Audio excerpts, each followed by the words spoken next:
नमस्कार विद्यार्थी मित्रांनो. फार्मासिस्टचं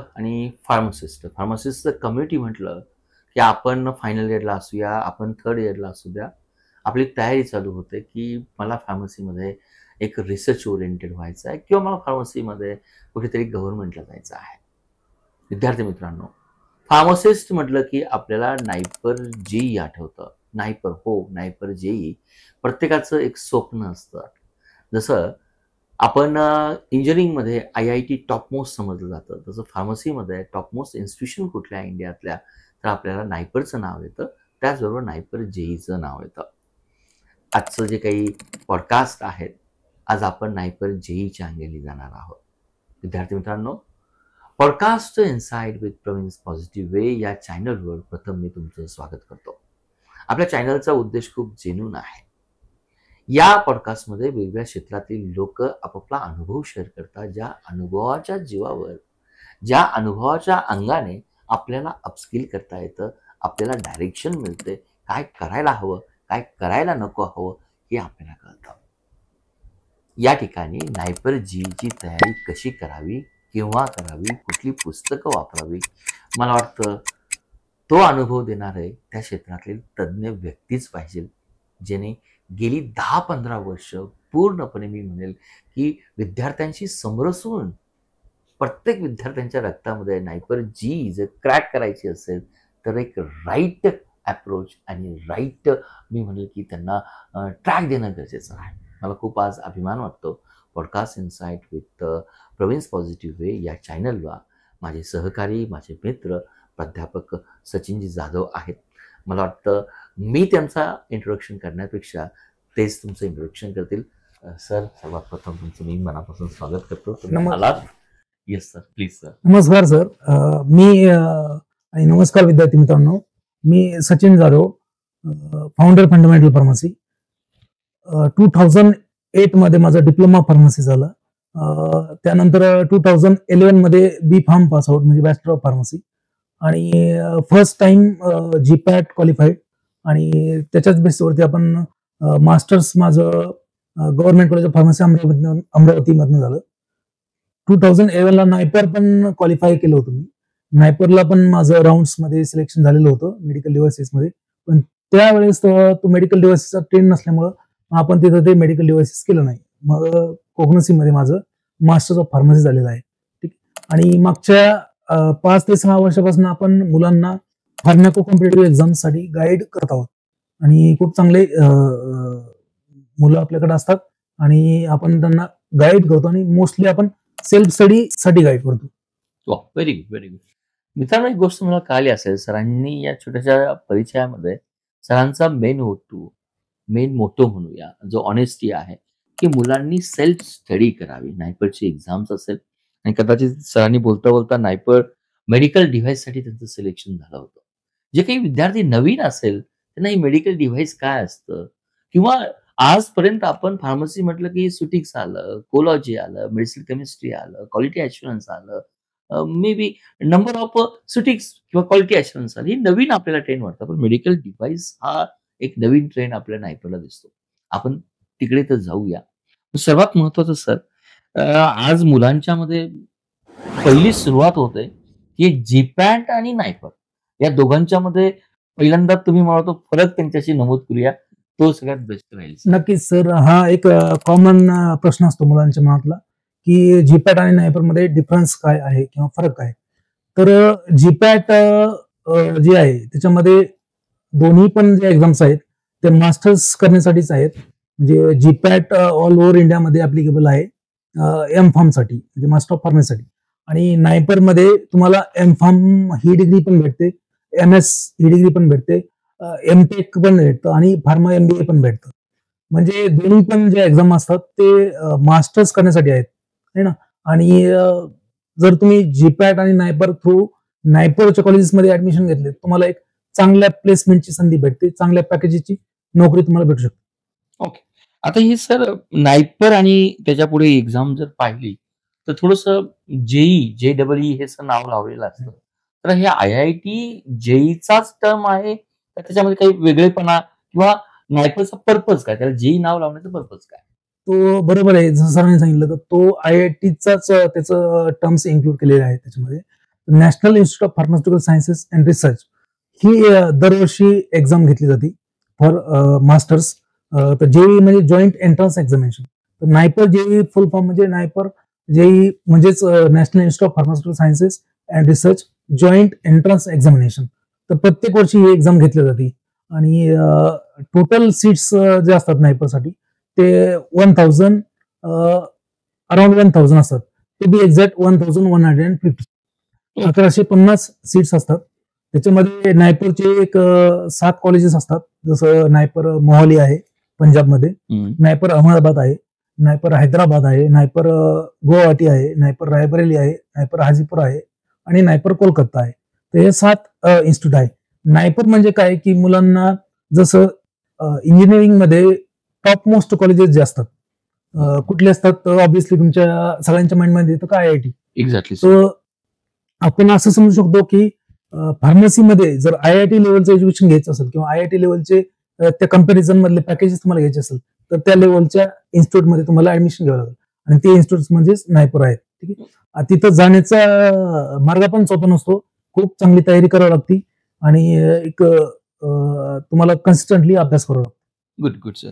मित्रांनो, एक गोष्ट तुमच्या लक्षात आली असेल, सरांनी एक गोष्ट नमूद केली की 7 इन्स्टिट्यूशन्स आपल्या इंडियामध्ये आहेत. 7 साठी जवळजवळ आपल्याकडे 1150 जागा आहेत, हेही त्यांनी स्टार्टिंग सांगितलं. आणि दुसरं सांगितलं की जसं इंजिनिअरिंग मध्ये मुलगा जर IITतून झाला की त्याला स्टेटस असतं, तीच गोष्ट सरांनी या ठिकाणी नमूद केली की जर मुलगा फार्मसी आणि जर नायपर मधून त्यांनी जर PG जर कोर्सेस केला असेल तर डेफिनेटली त्याचा स्टेटस हाय असतो. म्हणजे एक गोष्ट क्लिअर आहे की नायपर हा मला वाटतं तुमचा ऑब्जेक्टिव्ह असलाच पाहिजे जर तुम्ही PG एज्युकेशनचा विचार करत असेल तर. सर, याला थोडंसं आपल्या पॉडकास्टला थोडंसं इम्प्रूव्ह करत असताना जसं तुम्ही एक उल्लेख केला की नायपर मधून आपण M.Pharm पण होऊ शकतो. नंतर तुम्ही फार्मा MBAचा उल्लेख केला, त्या ठिकाणी तुम्ही फार्माटेकचा उल्लेख केला आणि MAचा उल्लेख केला. आता हे कुठल्या पद्धतीनं कुठल्या क्रायटेरियाच्या आधारावर मुलांना तो पर्टिक्युलर कोर्स डिझाईन केला जातो किंवा त्याचे पॅरामीटर्स काय याच्यामध्ये? आपले जे फार्मसीचे कोर सब्जेक्ट आहेत तर त्याच्यामध्ये इंडियामध्ये आपल्याकडे मोस्टली M.Pharm डिग्री ही रेकग्नाइज केली जाते. त्यामुळं त्यांनी M.Pharm डिग्री आता एक मागच्या 2 वर्षापासून इन्क्लूड केली. त्याच्या आधी नायपर मध्ये फक्त MS डिग्री अलॉट करायची आणि MTech अलॉट करायची आणि फार्मा MBA पण मागच्या 1-2-4 वर्षापासून चालू झालेले. ओके. ठीक आहे. तर तुम्हाला जर सेल्स मध्ये यायचं असेल, सेल्स मध्ये चांगलं करिअर करायचं असेल किंवा तुम्हाला डेस्क जॉब पाहिजे असेल, कॉर्पोरेट जॉब पाहिजे असेल तर फार्मा MBA हे तुम्हाला एक बेस्ट ऑप्शन असू शकतं आणि हायेस्ट पॅकेजेस फार्मा MBA ला भेटतात. म्हणजे जर मागच्या 2-3 वर्षापूर्वी पासून जर अनालिसिस केलं तर नायपर फार्मा MBA चे पॅकेजेस आहेत 15 लाखाच्या पुढे, म्हणजे at least 15 lakh per annum you will get in NIPER. तर फार्मा MBA एक बेस्ट कोर्स आहे, पण तिथपर्यंत जाण्यासाठी तुम्हाला रँक खूप महत्वाचा आहे. जर तुमचं पहिल्या 50 ते पहिल्या 60 मध्ये जर रँक आला तर तुम्हाला नायपरमध्ये MBA करण्याचा एक चान्स आहे. तर अदरवाईज मग बाकीचे स्ट्रीम्स आहेत. कोर तर आहेच, पण मोस्टली काय होतं की आपले जे विद्यार्थी असतात ते सगळे कोर सब्जेक्टच्या पाठीमागे जातात. बरोबर. आणि कारण कोर सब्जेक्ट मध्ये सेफ्टी आहे, जॉबची तुम्हाला आहे, सेफ आहे किंवा पुढे ना पुढे तुम्हाला जॉब भेटेल. पण जे मेडिकल डिव्हाइसेस आहे ते नॉन कोर सब्जेक्ट आहे सर. पण याच्यामध्ये पॅकेजेस मागच्या 2-3 वर्षापासून खूप चांगले पॅकेजेस भेटतात मेडिकल डिव्हाइसेसलाच आणि आपल्या कोर पेक्षाही जास्त चांगले पॅकेज भेटतात. काय रिझन असू शकतं त्याचं? कारण आजकाल सर टेक्नॉलॉजी वाढली आणि डायग्नोसिस वरती जास्त भर आहे. डायग्नोस्टिक इन्स्ट्रुमेंट्स किंवा डायग्नोस्टिक युटिलिटीज त्याच्यावरती सगळेच, आता ग्लुकोमीटर झालं, प्रत्येक जणांकडे ग्लुकोमीटर आहे किंवा कुठल्याही नवीन एन्झाईमचा ऍसे असेल किंवा यासाठी जे मेडिकल डिव्हाइसेस डेव्हलप केले जातात याचं सगळं एज्युकेशन तुम्हाला तिथं MTech मध्ये म्हणजे मेडिकल डिव्हाइसेस मध्ये तिथं भेटतं. जो आता तसं तुम्ही कोर सब्जेक्ट आणि नॉन कोर सब्जेक्ट बोललात, या ठिकाणी फार्मा MBA मध्ये तो कुठल्या प्रोफाईलला तो व्यक्ती जॉईन केला जातो? इज इट अ मार्केटिंग और it is a kind of different job profile? Cooperate job असतो, मार्केटिंगचंच डिपार्टमेंट असतं, पण ऑन ग्राउंड नाही, फील्ड जॉब नाहीये. तुम्हाला फक्त कोऑपरेट ऑफिसला जॉब असतो आणि तिथं मग तुम्हाला म्हणजे प्रॉपर मार्केटिंग जे आहे आपला प्रोडक्टचं promotion, right from the product position, तिथपासून तुम्हाला ते सगळं जॉब असतो. ओके. आता जसं सर तुम्ही गुवाहाटीचा उल्लेख केला, नंतर आपल्या पंजाबचा उल्लेख केला, अहमदाबादचा उल्लेख केला. जसं इंजिनिअरिंगच्या मुलांच्या मध्ये जर आय-आय-टी करायचं असेल तर स्पेसिफिक नावं असतात, की यार मुंबईचं मला हा आय-आय-टी मिळालं पाहिजे किंवा मे बी रुरकेलाचं मिळालं पाहिजे. ते स्पेसिफिक नावं येतात. तसं या 7 मध्ये सध्या काय ट्रेंड आहे? मुलं कुठल्या याला जास्तीत जास्त वाटतं, की त्यांना माझा नंबर यायला हवा? सगळ्यात छान कॅम्पस प्लेसमेंटच्या दृष्टीने आणि सगळ्यात जास्त ट्रेंडिंग मुलांची इच्छा जिथे ऍडमिशन घेण्याची असते ते म्हणजे नायपर मोहाली असतो. कारण नायपर मोहालीमध्ये खूप सारे मल्टीनॅशनल कंपनीज प्लेसमेंट किंवा कॅम्पससाठी येतात आणि तिथं तुम्हाला चांगल्या पॅकेजची सॅलरी मिळते, चांगले पॅकेजेस मिळतात. नायपर मोहाली नंतर जर तुम्ही विचार केला तर नायपर अहमदाबादचा नंबर येतो. तिथं पण एक डिसेंटली पॅकेज तुम्हाला भेटतात. त्यानंतर नायपर हैदराबादचा येतो. म्हणजे हे फर्स्ट जे 3 इन्स्टिट्यूट आहेत इथं तुम्हाला खूप चांगले पॅकेजेस भेटतात. आणि नंतर मग नायपर हाजीपूर, रायबरेली किंवा कोलकाता जे असेल तर त्याच्यामध्ये तेवढे पॅकेजेस भेटत नाही. पॅकेजेस भेटतात पण ऍट कम्पेअर टू टॉप 3 तिथं थोडेसे पॅकेजेस कमी असतात. म्हणजे जर तुम्हाला मोहालीमध्ये एक कोर सब्जेक्टला जर 10 लाख पॅकेज भेटत असेल तर तुम्हाला जर गुवाहाटी, रायबरेली आणि कोलकाता आहे तिथे तुम्हाला तेच पॅकेज एक 5 लॅक्स किंवा 4.5 इथपर्यंत असतं. म्हणजे पॅकेजचा डिफरन्स आहे बेसिकली. आणि थोडासा रिसर्चचा पण डिफरन्स आहे, थोडासा फॅसिलिटीजचा पण डिफरन्स आहे की नायपर मोहाली, अहमदाबाद, हैदराबाद मध्ये टॉप रिसर्च फॅसिलिटीज तुम्हाला तिथं भेटतात आणि तुम्हाला तिथं टॉप अकॅडमिशियन्स सोबत एक्सपोज भेटतं किंवा नॉलेज शेअरिंग तुम्हाला करता येते. Yes, yes. एक गोष्ट लक्षात ठेवा, म्हणजे या पॉडकास्टच्या माध्यमातून तुम्हाला एवढं जरी कळालं, की 7 पैकी माझा टॉप रँक किंवा माझी चॉईस जर मला नायपर मोहालीला जायचं असेल, तर मला टॉप मोस्ट दाखवावं लागेल. आणि जसं सरांनी क्लिअरली मेन्शन केलं, मे बी फॅसिलिटीज अकॅडमिकच्या फॅसिलिटीज असू शकेल किंवा R&Dच्या फॅसिलिटीज असू शकेल. या वन ऑफ द नायपरच्या या 2 इन्स्टिट्यूशनमध्ये जे नायपर मोहाली सांगितलं सरांनी, सेकंडला नायपर अहमदाबाद सांगितलं आणि थर्ड नायपर हैदराबाद सांगितलं. त्यामुळे मला वाटतं हाच आजचा पॉडकास्टचा मेन उद्देश आहे. तुम्ही जर नायपरचा जर विचार करत असेल तर कुठल्या ना कुठल्या परिस्थितीमध्ये मी याला तयार असलंच पाहिजे. सर, आता आपली मुलं तयार आहेत नायपर मोहालीसाठी, अहमदाबादसाठी जाण्यासाठी. आता नेक्स्ट मला वाटतं सर टेक्निकल प्रश्न आहे, पण आपण त्याला तो वेगळा करू शकत नाही. आता ह्या एक्झामची पॅटर्न कसा, इलिजिबिलिटी कशी, त्यावर आपण थोडासा प्रकाश टाकावा. तर जसं मी सांगितलं की नायपर जी एक्झाम प्रत्येक वर्षी कंडक्ट केली जाते आणि त्याच्यासाठी इलिजिबिलिटी क्रायटेरिया काय असतो, तर फर्स्ट तुमचं ग्रॅज्युएशन पाहिजे, B pharm, you should B pharm, plus you must be qualified in the GPAT. GPAT qualification आणि तुमचं बी फार्म हा क्रायटेरिया आहे. प्लस त्याच्यामध्ये जर तुम्ही बी फार्म नसाल किंवा BSc वगैरे असाल तर तिथं तुम्हाला तुमचं ग्रॅज्युएशन प्लस गेट एक्झाम जर असेल तुम्ही तिकडनं पण तुम्ही नायपरला जाऊ शकता. ठीक आहे. तर सगळ्यात महत्वाचं हे that is a eligibility criteria. आता सर पुढचा प्रश्न एक जाऊया सर. सरांनी एक खूप महत्वाची गोष्ट सांगितली, नॉन फार्मा विद्यार्थ्यांसाठी BSc प्लस जर तुम्ही गेट क्वालिफाय जर असाल तर you are the most welcome as a eligible student आहे. नायपरच्या परीक्षेला तुम्ही बसू शकता. पण जी काही फार्मसीचे ग्रॅज्युएट आहेत या ठिकाणी सर बीफार्म आणि तुम्ही जीपॅट क्वालिफाईड पाहणं गरजेचं आहे. याच्यामध्ये काही सर मार्क्सची रिक्वायरमेंट आहे का, की किती मार्क्स पाहिजे तुम्हाला? ग्रॅज्युएशन मध्ये तुम्हाला मिनिमम फर्स्ट क्लास पाहिजे, मिनिमम फर्स्ट क्लास. जर फर्स्ट क्लास नसेल तर तुम्हाला ऍडमिशन तिथनं घेता येणार नाही, तिथनं ते तुम्हाला डिबार करतात. त्यांचा क्रायटेरियाच आहे, you should be at least first class graduate plus GATE और जीपॅट क्वालिफाईड, त्यांचा क्रायटेरिया आहे. आणि एक्झाम नॉर्मली मार्च आणि एप्रिलच्या महिन्यामध्ये होत असते दरवर्षी. म्हणजे जीपॅटचा रिझल्ट आल्यानंतर एक्झाम होते है ना. म्हणजे जीपॅटचा आणि नायपरच्या एक्झाम मध्ये ऍटलिस्ट 2 किंवा 3 महिन्याचं अंतर असतं.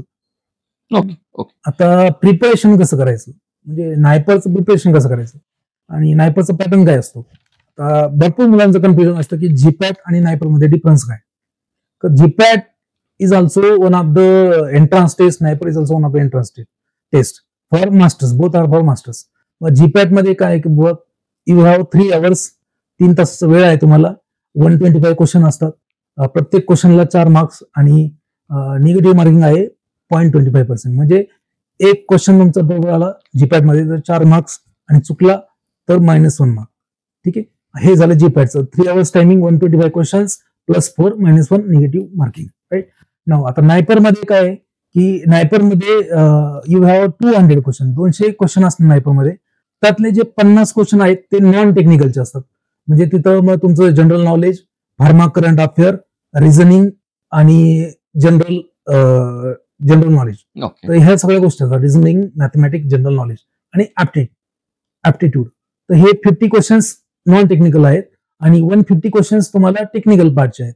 तर 150 क्वेश्चन्स जे आहेत they are as like a GPAT. जीपॅटचे जसं असतात तसंच 150 क्वेश्चन असतात. ते फक्त डिफरन्स आहे की 50 क्वेश्चनचा. किती लेवलमध्ये सर आपण जे इझी लेवल म्हणतो, मॉडरेट लेवल म्हणतो किंवा डिफिकल्ट लेवल म्हणतो, हा आहे का याच्यामध्ये? आपल्याला जाणवतो का जीपॅट आणि नायपरच्या पेपर्स पॅटर्न मध्ये? तुमचा अनुभव काय सांगतो यावर? सर ऑब्विसली नायपरची जे क्वेश्चनची लेवल आहे ती थोडीशी स्ट्रेट फॉरवर्ड असतात. क्वेश्चन्स थोडेसे डीप असतात आणि नॉलेज ओरिएंटेड असतात. म्हणजे तुम्ही एक सांगू शकता की तुम्हाला ह्या क्वेश्चनचा आन्सर माहिती आहे किंवा नाही माहिती. You can not use your logic over. एखादं एक्झाम्पल देऊन आपल्याला एक्सप्लोर म्हणजे एकदम स्ट्रेट फॉरवर्ड की जसं फॉर एक्झाम्पल ते विचारू शकतात what is the blood clotting factor number 2. तर स्ट्रेट फॉरवर्ड आन्सर आहे की प्रोथ्रोम्बिन. ठीक आहे, तर तिथं तुम्हाला गेस नाही करू शकत. बट इन अ जीपॅट तुम्हाला एक थोडंसं लेंदी क्वेश्चन असतात, भरपूर ऑप्शन्स म्हणजे थोडंसं टाकतात ते, जे तुम्ही इलिमिनेट करू शकता ऑप्शन्स, गेस करू शकता थोडंसं. आणि you have time because GPAT मध्ये तुम्हाला 3 तास आहेत. नायपर मध्ये क्वेश्चन्स 200 आहेत, वेळ फक्त 2 तास आहे. आणि नायपर मध्ये तुम्हाला फक्त 0.5 मिनिटचा वेळ असतो एक क्वेश्चन सॉल्व्ह करायला. Within 0.5 minute you have to solve question. Very good, very good. मित्रांनो, सरांनी जाता जाता एक आपल्याला टेक्निक दिली, पेपरचा पॅटर्न दोघांचाही दिला, पण खूप महत्वाची गोष्ट सांगितली. नायपर जर तुम्हाला क्रॅक करायचे असेल तर you should be very perfect in a time management. 200 questions, 2 hours म्हणजे 120 मिनिटामध्ये तुम्हाला 200 क्वेश्चन सोडवायचे. तर मला वाटतं आजपासून तुमची तयारी, माझं उत्तर बरोबर तर आलंच पाहिजे, परंतु ते प्रिसाइजली आणि अॅक्युरेटलीही असलंच पाहिजे. खूप असं छान पद्धतीने तुम्ही मुलांना तो आढावा दिला की आपण कशा पद्धतीने वर्कआउट करूया. आता सर थोडंसं आपण कोर सब्जेक्ट बद्दल जर बोललो तर कशाला जास्तीत जास्त नायपरला वेटेज दिलं जातं क्वेश्चन पॅटर्न प्रमाणे? पेपरमध्ये ऍक्च्युली प्रत्येक सब्जेक्टचं आपलं एक स्वतःचं एक वेटेज आहे. परंतु नायपरमध्ये मोस्टली क्वेश्चन येतात तर जे तुमचे कोर सब्जेक्ट आहेत जसं फार्माकोलॉजी अँड अलाइड सब्जेक्ट, त्याच्यामध्ये फार्माकोलॉजी तर आलंच, प्लस त्यासोबत अॅनाटॉमी, फिजिओलॉजी पण आलं, बायोकेमिस्ट्री पण आलं, मायक्रोबायोलॉजी पण आलं. ठीक आहे, तर हा एक कोर पार्ट आला. त्यानंतर एक फार्मास्युटिक्स, आपण जे फार्मास्युटिक्स म्हणतो त्याच्यामध्ये तुमचं इंडस्ट्रियल फार्मसी तर आहेच, बायोफार्म आहे, प्लस त्याच्यामध्ये फार्मास्युटिकल इंजिनिअरिंग आलं, फिजिकल फार्मसी आलं आणि थोडा डिस्पेन्सिंगचा पण पार्ट आहे. तर म्हणजे ओव्हरऑल हे एक मेन कोर सब्जेक्ट आहे सुटिक्स. दुसरा आहे फार्माकोलॉजी आणि तिसरा आहे केमिस्ट्री. केमिस्ट्री म्हणजे तुमचं ऑर्गॅनिक केमिस्ट्री तर बेस आहे, प्लस मेडिसिनल केमिस्ट्री आणि अनालिसिस हे दोन्ही अप्लाइड आहेत. तर हे थर्ड कोर सब्जेक्ट आहे. तर मोस्टली क्वेश्चन याच्यामधनच असतात. थोडंफार आणखी क्वेश्चन बायोटेक्नॉलॉजी असतात आणि ज्युरिस्प्रुडन्स असतात. बट एक 60% पेपर तुम्हाला 60-65% पेपर तुम्हाला हे कोर सब्जेक्ट वरती क्वेश्चन वरतीच भेटेल. Okay, good good. Yes sir, please continue. आणि आय थिंक मुलांना एक डाऊट असतो की याच्यामध्ये सगळ्यात जास्त टफ काय असतं. आणि म्हणजे फार्माकोलॉजी आणि सोटिक्स हे तर प्रत्येक जणांना किंवा प्रत्येक विद्यार्थ्यांना बरोबर ते व्यवस्थित करतात आणि ते थोडंसं समजायला पण सोपं असतं. पण मग रँक डिसाईड कोण करतं? कारण फार्मास्युटिक्स, फार्माकोलॉजी, ज्युरिस्प्रुडन्स, बायोटेक्नॉलॉजी किंवा फार्माकोग्नोसी असेल, हे सगळ्यांना सोपं जातं. पण जे ऑर्गॅनिक केमिस्ट्री आणि अनालिसिसचा जो स्पेक्ट्रोस्कोपिक किंवा क्रोमॅटोग्राफी पार्ट आहे किंवा तुमचं व्हॉल्युमेट्रिक आहे, ते थोडंसं समजण्यासाठी कठीण असतं. आणि ऑर्गॅनिक केमिस्ट्री आणि हेच अनालिसिस हे तुमचं रँक डिसाइडर आहे. कारण बाकीचा पार्ट जो आहे सगळ्यांना येतोय आणि mostly students lacks in the chemistry. आणि केमिस्ट्री म्हणजे असे बेसिक क्वेश्चन विचारतात की म्हणजे खूप टफ असतात. तर chemistry is a rank decider. Very good. सरांनी आज दुसरा आपल्याला मी म्हणतो मंत्र दिला की नायपरची जर तयारी करत असाल तर जर तुम्ही रेग्युलर बीफार्मचे विद्यार्थी असाल तर give the more weightage to study for the chemistry, not only the medicinal chemistry but even the organic chemistry. आणि पहा किती मुलांचा प्रॉब्लेम्स आहे की जास्त सरांनी सांगितलं की अनालिसिस मध्ये स्पेक्ट्रोस्कोपी असेल, एनएमआर असेल, क्रोमॅटोग्राफी असेल, मला वाटतं त्याचा ऍप्लिकेशन पार्ट आत्तापासून तयारी करा.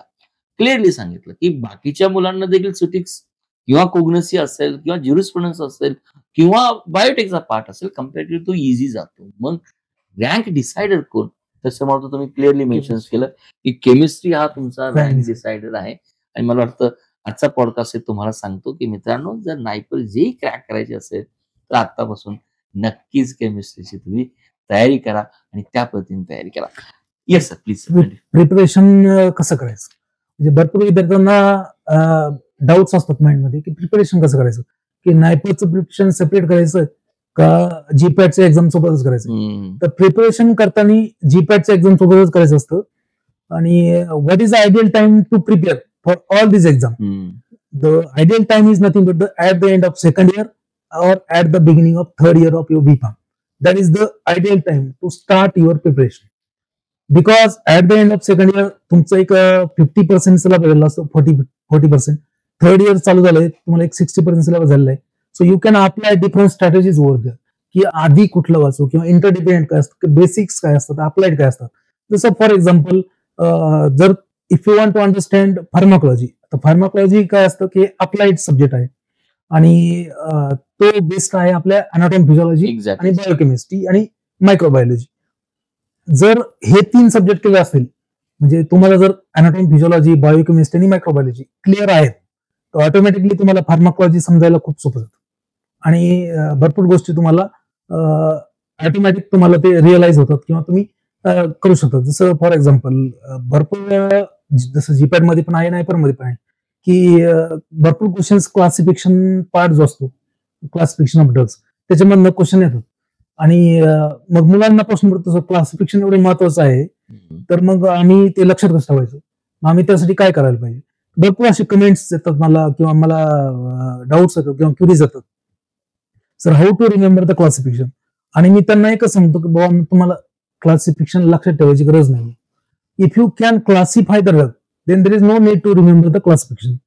आता क्लासिफाय करण्यासाठी मग काय करायचंय, क्लासिफाय करण्यासाठी तुम्हाला तुमचं बेसिक्स क्लिअर असणं महत्वाचं आहे की if you know the physiology, if you know the pathology, if you know the reasons for disease, हे ना, या 3 गोष्टी जर तुम्हाला क्लिअर झाल्या की रिझन्स काय आहे डिसीजचे किंवा फिजिओलॉजी काय, नॉर्मल फिजिओलॉजी आणि पॅथॉलॉजिकल चेंजेस काय, तर तुम्हाला काय करणार, फिजिओलॉजी म्हणजे हे नॉर्मल चाललंय, पॅथॉलॉजी म्हणजे हे अल्टर झालंय, तर कुठं अल्टर झालंय मग असे पॉईंट शोधा. And those points are nothing but the targets. And every single target will give you one single class. तर जेवढे तुम्हाला टार्गेट्स भेटतील तेवढे तुम्हाला क्लास भेटतील. राहिलं काय मग फक्त एक्झाम्पल्स पण खूप सोपे असतात कारण सगळ्यामध्ये टर्म्स कॉमन असतात, हे ना. तर एक्झाम्पल लक्षात ठेवणं पण सोपं आहे. तर क्लासिफिकेशन लक्षात ठेवायची गरज नाही, तुम्ही क्लासिफाय करू शकता कधी, if you know the basics. जर तुमची फिजिओलॉजी क्लिअर असेल, जर तुमची बायोकेमिस्ट्री क्लिअर असेल, मायक्रोबायोलॉजी क्लिअर असेल तर तुम्हाला ऑटोमॅटिकली तुम्हाला क्लासिफिकेशन कळेल. जसं मी एक्झाम्पल घेऊन पण म्हणजे एक सांगू शकतो प्लीज, है ना. जसं फॉर एक्झाम्पल जर तुम्हाला if you want to remember और if you want to classify anti ulcer drugs, है ना, तर first of all you have to understand what are the reasons for ulcer. So find out the reasons for ulcer की peptic ulcer साठी आपले reasons काय आहेत. म्हणजे for example one of the most important reason आहे आपलं acidity, hyper acid formation, है ना, हायपर ऍसिडिटी. सेकंड रिझन काय आहे तुमचं की बाबा if there is injury to your GIT. Third reason काय आहे की bad habits, smoking, drinking etcetera, हे बॅड हॅबिट्स, ठीक आहे. फोर्थ रिझन काय आहे हार्मोनियल इनबॅलन्स, है ना. If you know these reasons so you can predict the strategy for treatment.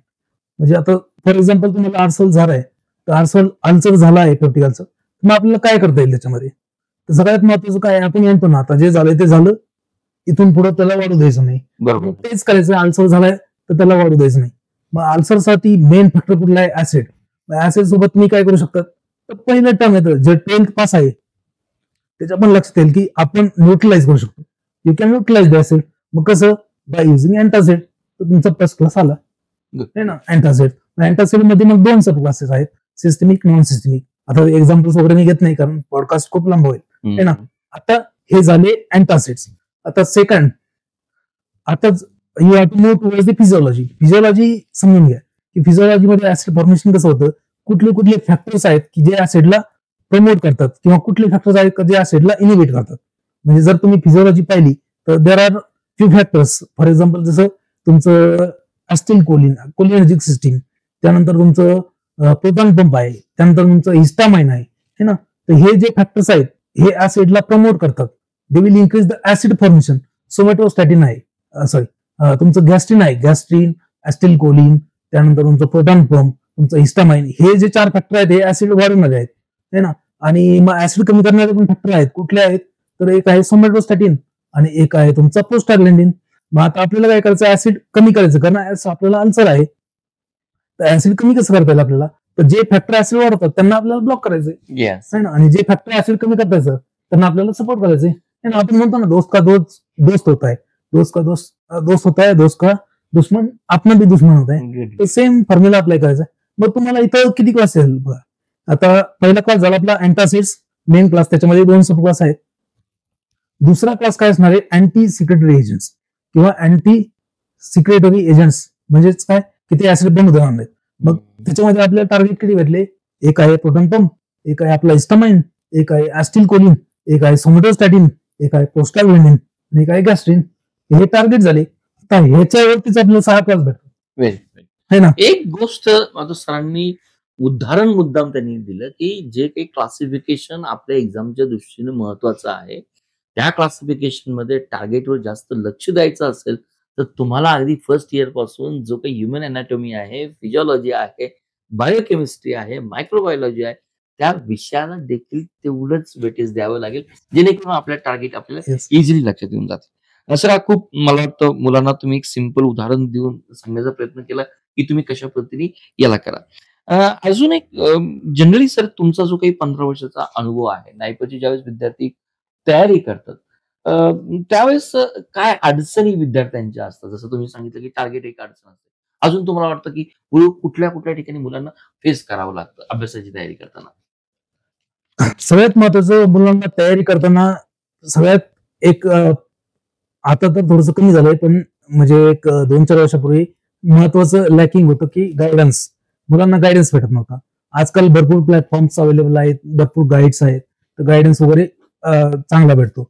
Second problem जो मुलांना येतो फेस करताना म्हणजे नायपरसाठी प्रिपरेशन करताना की सर मग नोट्स कशा बनवायच्या है ना, नोट्स कशा काढायच्या किंवा कंटेंट एक्स्ट्रॅक्ट कसं करायचं रेफरन्स बुक मधून की जेणेकरून त्या कंटेंट मधून आपल्याला बेनिफिट झाला पाहिजे है ना. तर notes you can make a self notes है ना. कशा करणार? You have to take a reference book for particular subject, standard reference books. त्या रेफरन्स बुक मधनं इम्पॉर्टंट गोष्टी काय असतात की प्रत्येक रेफरन्स बुक मध्ये तुम्हाला चार्ट्स भेटतील, चार्ट्स क्लासिफिकेशनचे चार्ट्स भेटतील, टेबल्स भेटतील किंवा तुम्हाला समरी भेटेल. At the end of chapter काही बुक्स मध्ये समरी दिली जाते. समरी क्रुशियल असते है ना. त्याच्यामध्ये तुम्हाला काही बोल्ड कंटेंट भेटेल. तो बोल्ड कंटेंट खूप महत्वाचा असतो कारण बोल्ड कंटेंट वरती as it is line to line question येतात नाही. बोल्ड कंटेंट आहे, क्लासेस आहेत, चार्ट्स आहे, एक्सप्लेनिंग डायग्राम्स आहेत, हे खूप महत्वाचे असतात.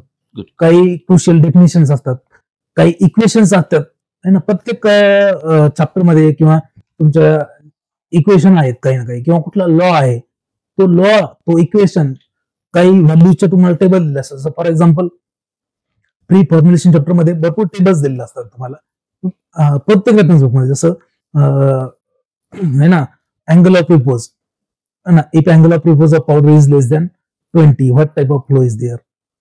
Angle of repose is between 20 to 30 what type of flow is there. More than 40 what type of flow is there. Right. तर असे टेबल्स तुम्हाला आहेत. कार्स इंडेक्सचे टेबल्स आहेत किंवा असे जे टेबल्स आहेत व्हॅल्यूज आहेत हे खूप खूप क्रुशियल आहेत, खूप इम्पॉर्टंट आहे. Very good. एक मुलांनो लक्षात आलं का नायपीची तयारी करत असताना गाईडन्स सम ऑफ एक्सटेंड आज आपल्याकडे अवेलेबल आहे.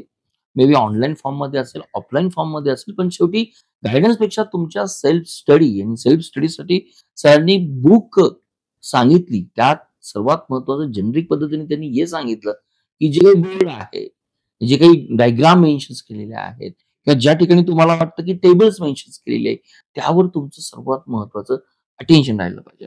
सर जनरली अजून मुलांना मेन समस्या थर्ड इयर आणि फोर्थ इयरला ज्यावेळेस ते कॉलेजची तयारी करतात. कॉलेजमध्ये अकॅडमिक बरोबर काही नॉन अकॅडमिक ऍक्टिव्हिटी असतात, प्रोजेक्ट असतात, मे बी गॅदरिंग म्हणा, बाकीच्याही गोष्टी असतात. मग प्रश्न पडतो की सर आम्ही अकॅडमिकला किती महत्व देऊ आणि मग नायपर सारख्या एक्झामला किती महत्व देऊ? याची कुठेतरी कसा ताळमेळ घालावा? खूप खूप खूप खूप महत्वाचा प्रश्न आहे सर. आणि भरपूर मुलांचा हा डाऊट आहे की sir how to manage semesters and competitive exam study है ना, म्हणजे जीपॅट नायपर किंवा सेमिस्टर हे कसं करणार. सगळ्यात महत्वाचं विद्यार्थ्यांना हे कळलं पाहिजे की what they are going to ask you in the GPAT, what they are going to ask you in the NIPER, they are going to ask you same thing. म्हणजे आपण जे सेमिस्टर मध्ये अभ्यास करतो तेच, तोच कन्सेप्ट, तेच पॉइंट सगळे नायपर मध्ये जीपॅट मध्ये विचारतात. डिफरन्स काय आहे की बस सेमिस्टर मध्ये तुम्हाला लेंदी सब्जेक्टिव्ह तुम्हाला लिहायचं आहे आणि इथं तुम्हाला स्पेसिफिक ऑन पॉइंट आणि पर्टिक्युलर व्हॅल्यूज अशा गोष्टी विचारणार आहेत है ना. म्हणजे तुम्ही सेमिस्टर मध्ये ते शिकतात का angle of repose, one of the it is one of the criteria to determine the flow properties of powder है ना. आणि ड्युरिंग द सेमिस्टर तुम्ही तिथं तो टेबल लिहिलेला असतो, पण तो टेबल फक्त तुम्ही लिहायचं म्हणून लिहिलेला असतो. तो टेबल खूप महत्वाचा असतो, त्याच्यावरती क्वेश्चन स्पेसिफिक येतात. जसं फॉर एक्झाम्पल है ना, जसं मी सांगितलं if the angle of repose of powder is 40, what type of flow will be there, असा एक स्ट्रेट फॉरवर्ड क्वेश्चन होतो. आणि तुम्ही त्या टेबल जर व्यवस्थित वाचला असेल तर if angle of repose of powder is less than 20, it is a free flowing. 20 to 25 है ना गुड फ्लो, 25 to 30 पॉसिबल, आणि 30 टू है ना म्हणजे मोर दॅन 40 कोएझिव्ह पावडर है ना, म्हणजे असं असतं. किंवा 30 to 40 poor flow, more than 40 कोएझिव्ह powder है ना. आणि ह्याच टेबलवरती आतापर्यंत भरपूर वेळेस क्वेश्चन आलेले आहेत प्रत्येक विषयाविषयी, म्हणजे गुड फ्लो, पुअर फ्लो है ना, कोएझिव्ह फ्लो. मला वाटतं तुमचं जे काही तुम्ही क्लिअरली सांगितलं, जे सेमिस्टरला जो काही तुम्ही अभ्यास करताय त्यालाच मोर ऑर्गनाइज वेनी करा, जेणेकरून आपल्यातून नायपर जेला मोर तयारी राहील. त्याच्यामध्ये आणखी एक सजेशन माझं विद्यार्थ्यांना असं राहील की during your semester exam studying, तुम्ही ज्या सेमिस्टरचा अभ्यास करताय त्याच वेळेस साईड बाय साईड एक कॉम्पिटेटिव्ह एक्झामसाठी एक सेपरेटली नोटबुक करा. आणि प्रिपरेशन करताना तुम्ही जास्त काहीच करू नका. जे डेफिनेशन्स आहेत किंवा जिथं काही लॉ आहे किंवा जिथं कुठला टेबल आलेला आहे किंवा जिथं व्हॅल्यू आहे, इक्वेशन आहे किंवा जिथं क्लासेस, ते सगळे ऍज इट इज तुम्ही त्या नोटबुकमध्ये कंपाईल करा ऍज इट इज. नाही समजलं काही अडचण नाही, लिहून ठेवा. आणि at the last phase of your preparation or during the revision ते टेबलच तुम्हाला उपयोगी ठरणार आहेत, त्या नोट्स तुम्हाला उपयोगी ठरणार आहेत. म्हणजे प्रिपरेशन कसं करायचं हे पण सांगतोय आणि तुम्हाला नोट्स कशा काढायच्यात हे पण सांगतोय. तुम्ही जर हा फॉर्म्युला जर फॉलो केला की फॉर एक्झाम्पल तुम्ही आता सेकंड इयर मध्ये आहात, तुम्हाला रिओलॉजी नावाचं चॅप्टर आहे फिजिकल फार्मसीमध्ये, तिथं तुम्हाला काय Newtonian flow, non Newtonian flow है ना, त्याचे एक्झाम्पल्स आहेत की examples of material showing plastic flow, pseudo plastic flow, dilatant flow है ना, थिक्झोटोपी, निगेटिव्ह थिक्झोटोपी, रिओपेक्सी. आता तुम्ही ते टर्म्स लिहून घ्या आणि त्याचे एक्झाम्पल्स लिहून घ्या. Good. Same thing they are going to ask you in the GPAT as well as NIPER as well as other exams. खूपच छान, खूपच. सरांनी मुद्दाम फिजिकल फार्मसीचा टॉपिक का घेतला की सेकंड इयर आणि नंतर थर्ड इयरच्या मुलांना त्याचं अप्लिकेशन पार्ट करणं खूप गरजेचं आहे आणि कसं तुम्ही सायमल्टेनियसली अकॅडमिक आणि नायपर सारख्या कॉम्पिटेटिव्ह एक्झामला कसं बॅलन्स करू शकतात. खूप सुंदर एक ट्रिक पण दिली सरांनी की त्यासाठी तुम्ही सेपरेट नोटबुक तयार करा, म्हणजे तुमचं माइंड तयार होतं की मला नायपरची तयारी करायची आहे. सर अजून मी म्हणतो की एक खूप बेसिक प्रश्न असतो मुलांच्या मनामध्ये की नायपर केल्यानंतर मला जॉब ऑपॉर्च्युनिटी भरपूर आहेत, पण ड्युरिंग जे मोटिवेशन फॅक्टर म्हणतो ना की टर्म्स ऑफ काय स्कॉलरशिप मिळते, तो एक मुलांना खूप एक असं वाटतं की काय हो मला नायपर केल्यानंतर जॉब भेटेल, प्रेस्टिज भेटेल. पण ड्युरिंग ग्रॅज्युएशन मध्ये फायनान्शियली कशी स्टॅबिलिटी मिळते? त्यावर थोडंसं मला वाटतं एक तुमचे विचार सांगा. जसं मी सांगितलं की नायपर साठी क्रायटेरिया असतो की बी फार्म आणि जीपॅट क्वालिफाईड. तर जीपॅट क्वालिफाईड असेल म्हणजेच तुम्हाला 12,400 per month as a stipend भेटतो. म्हणजे 12,400 प्रति महिना तुम्हाला विद्यावेतन चालू होतं. तर तुमचं मास्टर्स जे आहे, इव्हन नायपर मध्ये पण जे मास्टर्स आहे ते तुमचं मास्टर्स फ्री ऑफ कॉस्ट होतं. कारण जेवढं तुम्हाला स्टायपंडची अमाऊंट भेटते अराउंड 3 लाख रुपीज, त्याच्यामध्ये तुमची फीस पण रिकव्हर होती आणि तुमच्या पॅरेंट्सवर बर्डन येत नाही. तर जीपॅट आणि नायपरचा सगळ्यात मोठा पॉझिटिव्ह पॉईंट हा आहे की तुम्हाला मास्टर्स फ्री ऑफ कॉस्ट होतं आणि तुम्हाला कुठलंही बर्डन येत नाही, फायनान्शियल बर्डन तुमच्या पॅरेंट्सवरती. आणि जॉब ऑपॉर्च्युनिटी चांगल्या आहेत, पॅकेजेस चांगले आहेत. नायपर म्हणणं झालं तर खूप चांगले पॅकेजेस आहेत, कारण as compare to M pharm in the rest of Maharashtra, MS, M pharm, MTech, MBA from NIPER are always best. Very good. 12,400 per month आणि सर्वात महत्वाचं आपल्या पॅरेंट्सवर फायनान्शियली स्ट्रेस येत नाही. मला वाटतं विद्यार्थी मित्रांनो ना, एक 12,400 रुपये इट इज नॉट अ विद्यावेतन, it is a kind of payment also. आणि तुमचं जर एम-फार्म जर थ्रू नायपर होत असेल तर मला वाटतं ते सगळ्यात बेस्ट मोटिवेशन आहे. आणि डेफिनेटली की हा एक फॅक्टर मला वाटतं वन ऑफ द तुम्हाला एक इन्स्पायरिंग एनर्जी असावं. मी नायपर मधून एम-फार्म असेल किंवा एम-फार्म MBA असेल, MS असेल, MTech का करावं? थोडंसं एक मला टेक्निकली सर याच्यात मला प्रश्न विचारायचा आहे, की जो माझा अनुभव असतो. जे जीपॅटला 12,400 जे काही विद्यावेतन तुम्ही बोललेला आहात, काही नायपरसाठी त्यामध्ये काही पास झाला जीपॅट व्यक्ती समजा नायपरला सिलेक्ट झाला, तर त्यासाठी काही वेगळं असतं का? नाही, वेगळं नाही सर. जे जीपॅटचा स्टायपंड आहे तोच तोच त्याला स्टायपंड आहे. फक्त त्याला फक्त जीपॅट क्वालिफाईड असतं क्वालिफाईड असणं प्रायमरी, म्हणजे तिथंच पहिलं फिल्टर तिथंच लागतो. म्हणजे जे जीपॅट क्वालिफाईड आहेत म्हणजे ते थोडस विद्यार्थी अकॅडमिकली साऊंड आहेत हो. आणि ते फक्त क्रीम घेतात नायपरला, है ना. म्हणजे जे टॉपचे स्टुडंट आहेत तेच नायपरला जातात. ओके. आणि जे नाही नायपरला जात त्यांचं काय? जे नाही नायपरला जात त्यांना आणखी भरपूर ऑप्शन्स आहेत. म्हणजे जसं पीजी साठी फक्त जीपॅट आणि नायपरच नाहीये, पीजी साठी आणखी पण एक्झाम आहेत. जसं तुमचं if you want to do PG है ना इन दिल्ली, जसं डिप्सार आहे, Delhi institute of pharmaceutical science and research. डिप्सारची एक एंट्रन्स एक्झाम असते. जसं मणिपाल आहे, मणिपालची वेगळी एंट्रन्स एक्झाम आहे. जसं बीट्स आहे, बीट्सची वेगळी आहे. किंवा IIT BHU आहे, त्यांची पण एक वेगळी एक्झाम आहे. तुम्हाला तिथं पण म्हणजे एक स्कोप आहे म्हणजे, है ना. आणि जर जीपॅट असेल तर स्टायपंड तर ऑब्व्हियसली भेटणारच आहे, तुम्ही कुठेही ऍडमिशन घ्या. हा, जर जीपॅट नसेल तर मग तुम्हाला ऍडमिशन घेऊ भेटल पण मग स्टायपंड भेटणार नाही. कारण आजकाल इंडियामध्ये खूप सारे कॉलेजेस झालेत आणि ऍडमिशन भेटणं ही खूप मोठी टास्क नाही. विदाउट जीपॅट ऑल्सो तुम्हाला ऍडमिशन भेटेल. पण what about stipend, what about your financial stability. तर हे नाही. आणि more important, if you are GPAT qualified, if you are NIPER qualified, that means you have something, you have some additional points. ते तुम्हाला एक तुमच्या रिझ्युमे मध्ये किंवा CV मध्ये एक ऍडिशनल पॉईंट भेटतो. आणि एकदा जीपॅट तुम्ही क्वालिफाय झाले किंवा नायपर मध्ये रँक आला तर तुमच्यामध्ये जो कॉन्फिडन्स बिल्डअप होतो तो सगळ्यात महत्वाचा, तो तुमचा टर्निंग पॉईंट असतो. वा, बहुत बहुत बढिया. ह्या तुम्ही सर जे क्वालिफाईड म्हणताय जीपॅटला, त्याला काही बंधनं आहेत का? काय रेंज मध्ये जीपॅट क्वालिफाईड असणं गरजेचं आहे? जीपॅट मध्ये सर आता प्रत्येक वर्षी नियर अबाउट 50 ते 60,000 मुलं ऍप्लिकेशन करतात आणि त्याच्यामधले फक्त 5,000 मुलं क्वालिफाय होतात. है ना. म्हणजे तिथं कॉम्पिटिशन जास्त आहे. त्यामुळे preparation right from second year end beginning of third year you have to start the preparation using right strategies, है ना. तर जीपॅट साठी पण आपण परत एखादा पॉडकास्ट घेऊ डेफिनेटली. तरी पण एक स्ट्रॅटेजीज मी सांगू. त्याला क्वालिफाय करण्यासाठी आपल्याला काही मार्क्स मर्यादा दिली? Yes, obviously sir. Cut off marks असतात आणि कट ऑफ पर्सेंटेज पण असतात. दरवर्षी हे चेंज प्रत्येक वर्षी चेंज होतं, कारण प्रत्येक वर्षी level of question paper, number of students appear आणि नंबर ऑफ क्वालिफाईड ते चेंज होतं.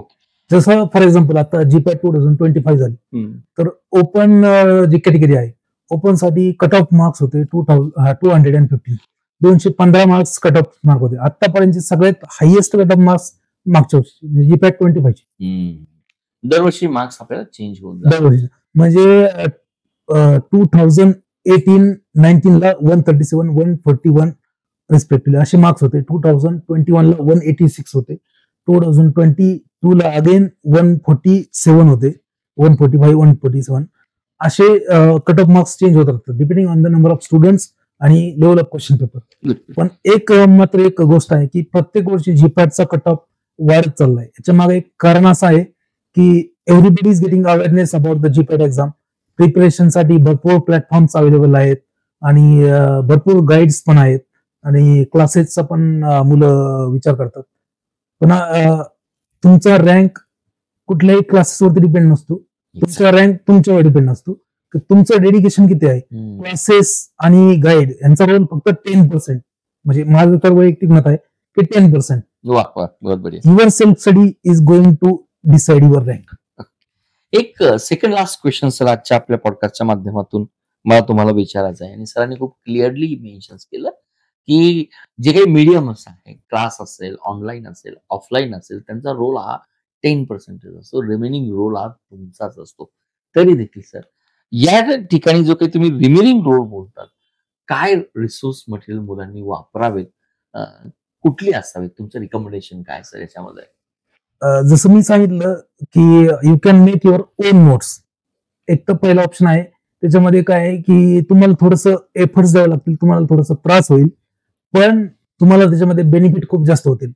दुसरा ऑप्शन आहे की you can use readymade notes, म्हणजे ज्यांनी ऑलरेडी एक्झाम्स मल्टिपल टाइम्स दिलेले आहेत, ज्यांनी मल्टिपल टाइम्स क्वालिफाय केलेले आहेत. मी इंट्रोडक्शन मध्ये सांगायचं विसरलो की I have qualified GPAT 7 times, 2011, 2018, 19, 20, 21, 23 है ना, म्हणजे 7 times 24 also, 7 times qualified in the GPAT. Naipur also I have been selected 3 times in the government pharmacist.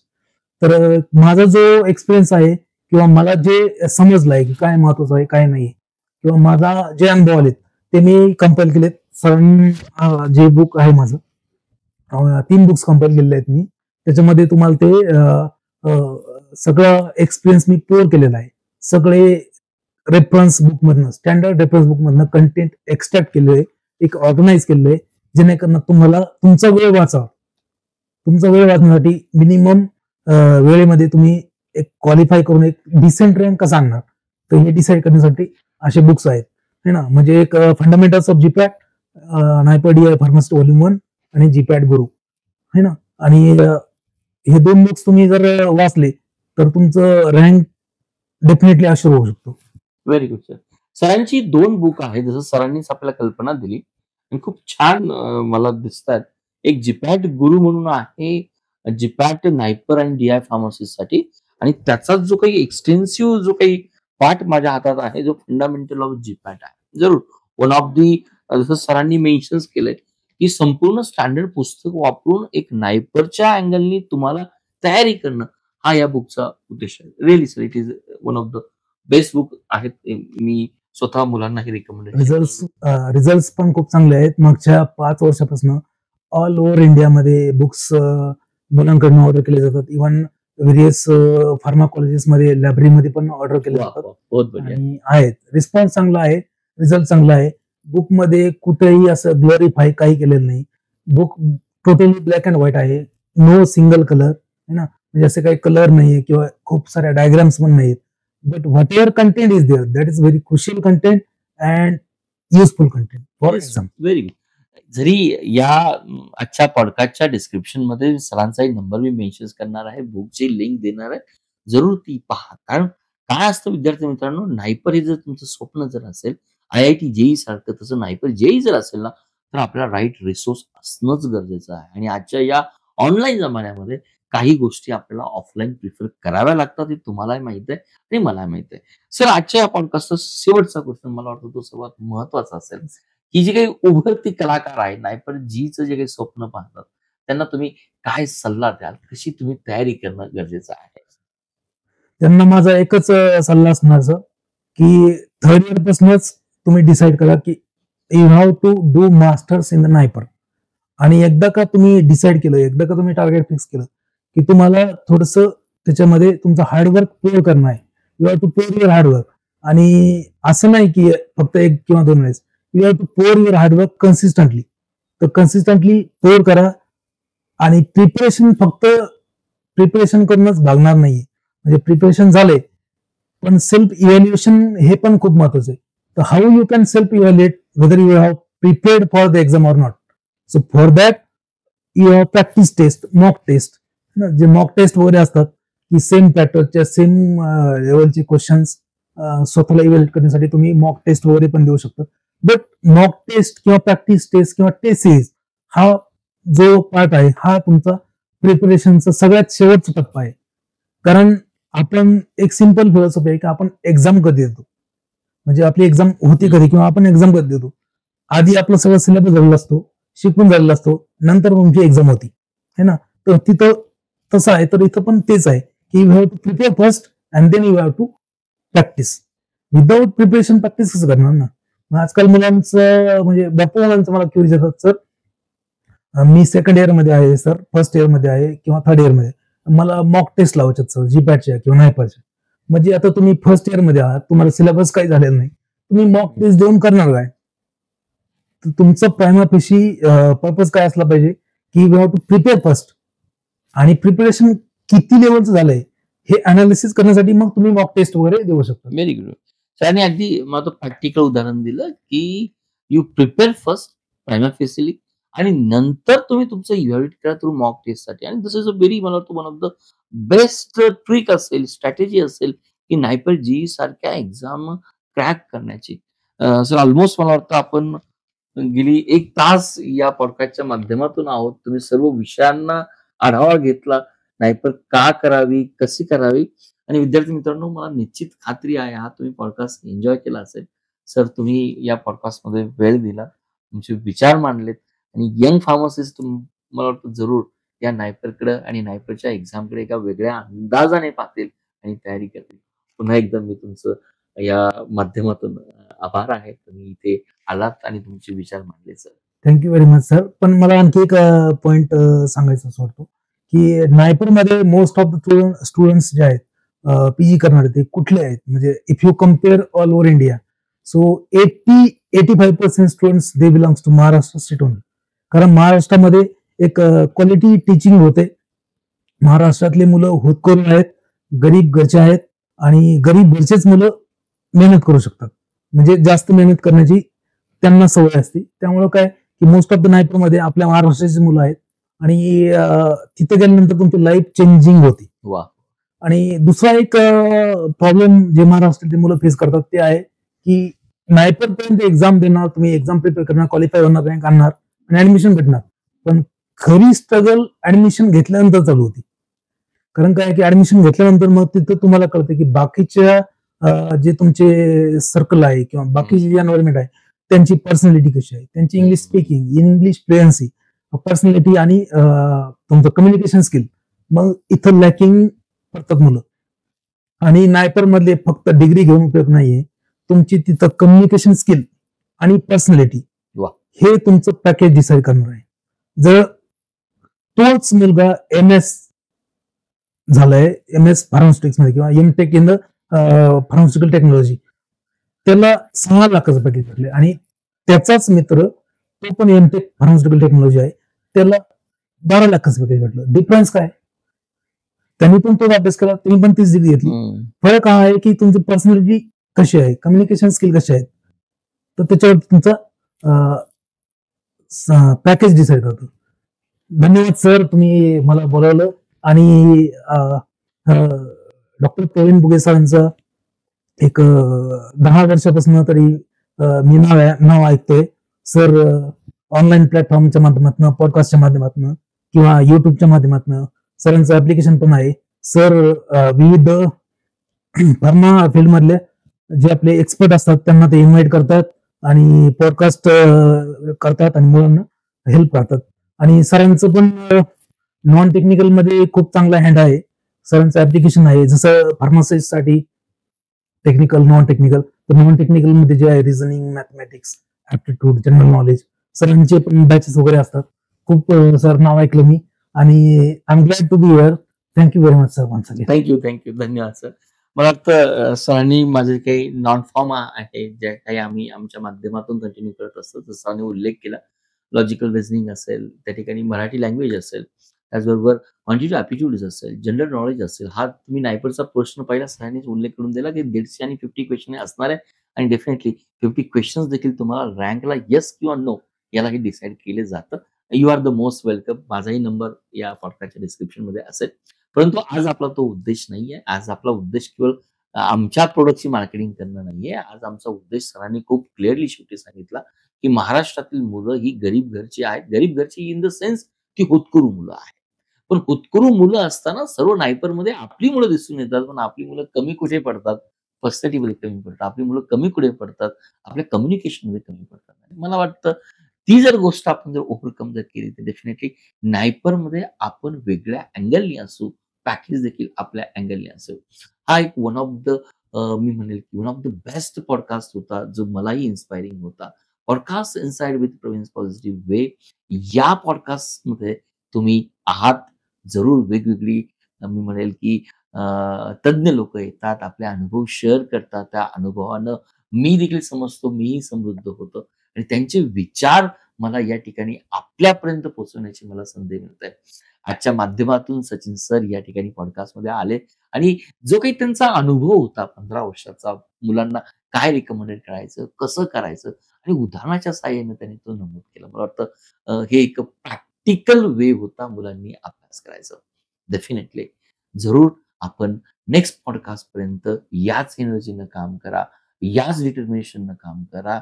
एक ना एक दिवस तुमचं यश हे तुमची वाट पाहत असेल, याच मी शुभेच्छा देतो आणि आजच्या पॉडकास्टला मी साइन ऑफ करतो. परंतु साइन ऑफ करण्या अगोदर जर तुम्ही नवीन असाल तर पॉडकास्टला लाईक करा, शेअर करा आणि आपल्या मित्रांपर्यंत हा पॉडकास्ट जरूर पोहोचवा. पुन्हा एकदा सर थँक्यू सर.